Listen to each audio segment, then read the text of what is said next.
এই রথ তৈরি করতে 832টি কাঠের টুকরো লাগে। আর যেরকমটি প্রথমেই বললাম, কোনো রকম পেরেক এখানে ব্যবহার করা হয় না, এবং মাপ তার জন্য কোনো রকম স্কেল ব্যবহার করা হয় না। বংশ পরম্পরায় তাদের অধ্যাবসায় এইভাবেই রথটি বানায়, এবং যার মাপ সম্পূর্ণরূপে একদম ঠিকঠাক থাকে। 45 ফিট উচ্চতার এই রথ হয়।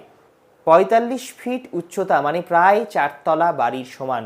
সেখান থেকে যদি আমাদের দেখা যায় তাহলে আমাদের দেখতে খুবই ক্ষুদ্র মনে হবে, যেন আমরা পিঁপড়ে। আসলে সৃষ্টিকর্তা যদি উপর থেকে আমাদের এভাবে দেখেন তাহলে আমরা অবশ্যই সৃষ্টিকর্তার কাছে তো সত্যি ক্ষুদ্রই। এর সাথে রথের চাকার পরিধিটা আপনাদের জানিয়ে দিই। রথের চাকার পরিধি হয় 6 ফিট 4 ইঞ্চি। জগন্নাথ দেবের রথ নন্দীঘোষ, সেই রথে 16টি চাকা থাকে, আর তালধ্বজ যেটি বলরামের রথ সেখানে 14টি চাকা থাকে।